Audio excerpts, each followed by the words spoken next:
Ihr fragt euch, wie ihr eine Unternehmenskultur aufbauen könnt. Ich habe gute Nachrichten für euch. Sie ist sowieso schon da. Wie ihr sie entdecken und positiv prägen könnt, das zeigen wir euch in diesem Video. Check it out.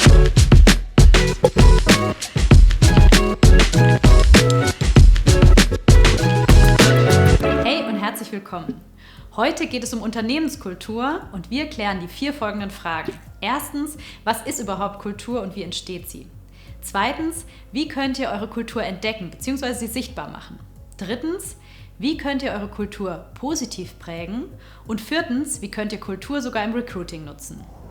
Starten wir zunächst mal mit der grundlegenden Frage, was ist überhaupt Kultur und wie entsteht sie? Meine Lieblingsdefinition lautet, Culture is how we do things here. Also Kultur ist das, wie wir die Dinge hier so machen, quasi die Regeln, die Prinzipien, denen wir folgen. Das Spannende ist, es gibt 2 Arten von Regeln, nämlich einmal die formellen und die informellen. Denkt einfach mal an euren ersten Arbeitstag. Was passiert da? In der Regel bekommt ihr ganz viele Informationen, zum Beispiel zu den Arbeitszeiten von 9 bis 18 Uhr oder welches Kommunikationstool genutzt wird. Das sind die sogenannten formellen Regeln, also etwas, was formell festgehalten ist, was offiziell irgendwo steht. Und so nach und nach merkt ihr, die meisten bleiben doch ein bisschen länger, manchmal so bis 6:30 oder 7 und wenn es mal schnell gehen soll, dann schreibt die Kollegin auch schon mal eine private Nachricht auf dem Handy. Das sind die sogenannten informellen Regeln, also das, was in der Realität gelebt wird. Ein schönes Bild für diese formellen und informellen Regeln liefert der Eisberg.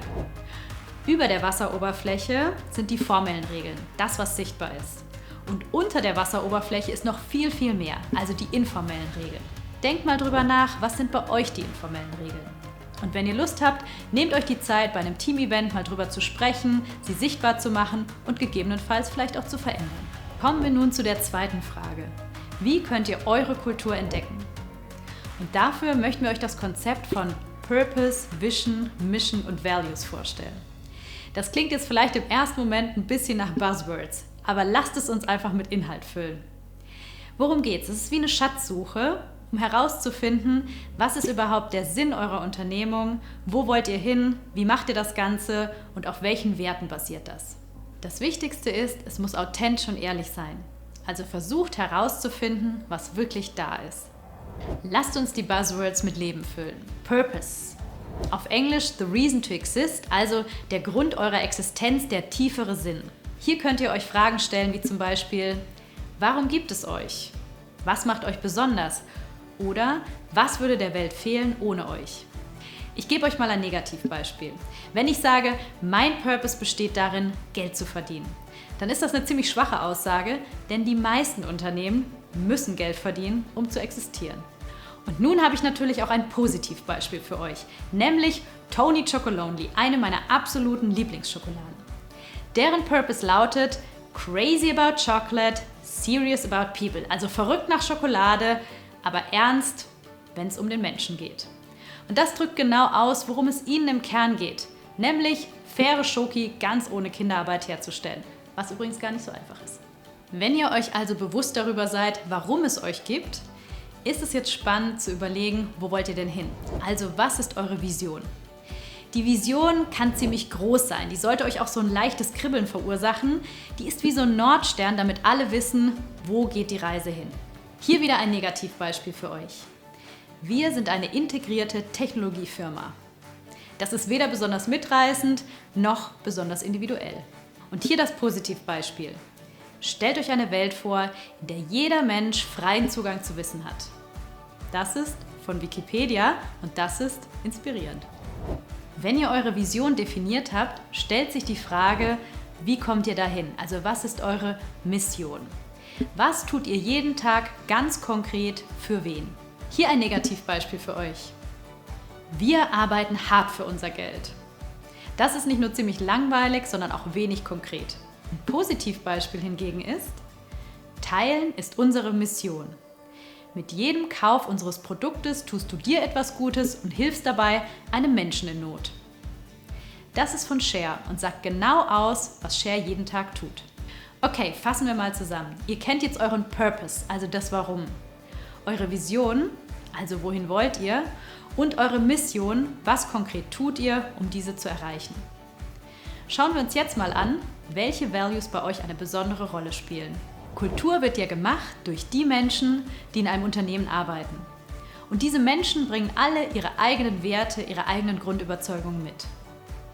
Was sind denn nun Unternehmenswerte?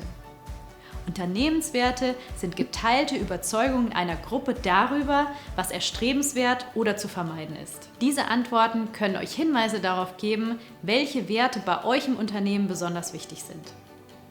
Bei uns zum Beispiel ist als ein Wert Simplicity rausgekommen. Und ich war vor kurzem in einem Meeting und wir wurden immer komplizierter, bis irgendwann ein Kollege von mir meinte, hey, einer unserer Werte ist Simplicity, also lasst es uns einfach machen. Beachtet, dass die Unternehmenswerte und die persönlichen Werte nicht 1:1 gleich sein müssen. Das geht ja gar nicht. Begreift es vielmehr als ein Spektrum. Mir persönlich zum Beispiel ist Pragmatismus ziemlich wichtig und ich finde mich mit meinem Pragmatismus in dem Wert Simplicity auch ziemlich gut wieder. Noch ein kleiner Tipp für die Themen Purpose, Vision, Mission und Values. Je stärker ihr die Mitarbeiter einbezieht, desto authentischer wird das Ergebnis. Nichts ist doch komischer, als wenn plötzlich überall irgendwelche Plakate hängen, kein Mensch weiß, wo sie herkommen und wofür sie stehen. Kommen wir nun zu der Frage, wie könnt ihr eure Unternehmenskultur positiv prägen? Unsere Empfehlung nutzt hier eine ganz einfache Werteübung in 3 Schritten. Was ihr dafür braucht? Einfach ein paar Post-its und es kann losgehen. Startet mit eurem ersten Wert. Wir nehmen hier als Beispiel einfach mal Team Spirit. Im ersten Schritt überlegt ihr euch, wie sieht es aus, wenn ihr diesen Wert krass übertreibt. Das heißt, wenn ihr ihn viel zu viel auslebt. Das würde zum Beispiel bedeuten, ihr macht nur noch Sachen miteinander, ihr habt keine Freizeit mehr, ihr habt keine Freunde mehr, die ihr treffen könnt und für die Familie sowieso keine Zeit. Im zweiten Schritt überlegt ihr euch, wie sieht es aus, wenn ihr diesen Wert zu wenig lebt, also wenn ihr ihn untertreibt. Das bedeutet, jeder macht so sein Ding für sich, man weiß vielleicht auch gar nicht, wer noch in der Firma arbeitet und jeder speichert auch schön lokal seine Daten auf seinem eigenen Rechner. Und wenn ihr wisst, wie dieser Wert zu viel gelebt wird und wie dieser Wert zu wenig gelebt wird, könnt ihr euch auch überlegen, wo ist der Sweet Spot? Also wie wird dieser Wert genau richtig gelebt? Das bedeutet zum Beispiel, ihr habt regelmäßige Team-Meetings, in denen ihr euch austauschen könnt, ihr kommt zu gemeinsamen Aktivitäten zusammen und ihr habt natürlich irgendwo einen Ort, an dem die wichtigsten Dateien alle gespeichert sind. Kleiner Tipp, nehmt euch hierfür wirklich Zeit und geht jeden Wert Schritt für Schritt durch und überlegt euch, was könnt ihr konkret tun, um diesen Sweet Spot zu erreichen und zu stärken. Die 4. und letzte Frage lautet, wie könnt ihr eure Kultur ganz gezielt im Recruiting nutzen? Bei einem Vorstellungsgespräch geht es ja darum, sich kennenzulernen. Und zwar sowohl auf der fachlichen als auch auf der persönlichen Ebene. Der Unterschied ist hier, das Fachliche lässt sich ziemlich leicht verändern.